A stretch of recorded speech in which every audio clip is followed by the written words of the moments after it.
Well, the bulls are back on the D Street, and how? It's a bright green screen all across the board. You talk about the Nifty, that's over 250 points higher in trade, over a percent uptick for this one. The Nifty Bank is also up and about. We can actually see a strong move across the banking, financial spaces, PSUs, private sector banks, the Nifty Bank. There's a 0.5% uptick on this one. Sectorally, all the sectors are bright in the green, led by metals that are up 4% in trade. You have PSU banks that is 3% higher. Even the broader markets have recovered strongly. You can actually see small and mid caps both upwards of 2.5% each that we can see. Even the IT, consumer durables, pharma, FMCG, a lot of defensive names are also participating. PSUs are back in action as well. Over 3% of an uptick for the PSE index, and you can see stocks like BEL, BHEL, BPCL, Coal India, Concord, all of them gaining a lot of traction. On the Nifty, Adani Group stocks are coming back in full flavor. You can see Adani Ports as the top mover with 5% uptick. Adani Enterprises 5% higher. Tata Steel, M&M Power Grid as some of the top movers on the Nifty right now. But what has really fueled this kind of a momentum on the markets after 10 days of pain, and whether this will sustain, I think that's the big question. Let's welcome our guest to answer this for all of you. We have Mr. Sharad Avasthi joining in. He's the head of research at SMIFS. Warm welcome to you, Sharadji, and good to have you with us as always.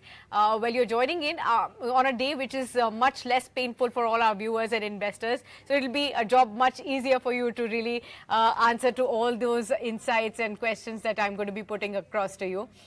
First up, is this rally sustainable? Yeah, I think the misadventures from US, particularly, just tweeting things and etc., have created a bit of ruckus in the markets.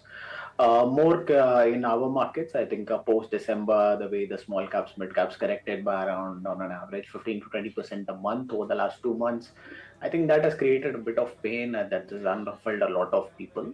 But now I think as we are firmly looking at a lower interest rate trajectory, maybe the tariffs will not be as steep. They were not as steep for China in the first place. Even Mexico, Canada, we are talking about a rollback. But uncertainty, certainly would be there. But I think with the type of underperformance we have seen over the last, 2, 3, 4 months, rather 5 to 6 months, I think now there is the valuation discomfort that was there with respect to India is not there. We still remain the fastest growing. On the domestic side, I think the way the NBFC lending, liquidity, etc. norms are being relaxed, I think that should result in the liquidity coming back into the system. The tax advantage should play out over the next quarter or so, Q1 basically. So I think all in all, whatever I'm looking at, lower interest rates, lower inflation. Inflation is something, there is a bit of doubt till the tariff war continues. But I think even tariffs continuing, it should not be viewed directly as something very negative because usually trade finds a way around tariffs. So I think it will not be as steep as people are expecting it to be.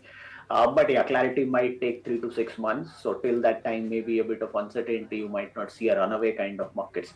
But globally, that is. But on the Indian context, I think there is a possibility where we are sitting.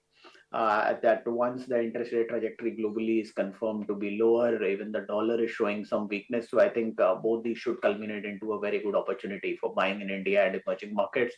And I think if FIIs turn into buyers in the Indian market, that should substantially help us.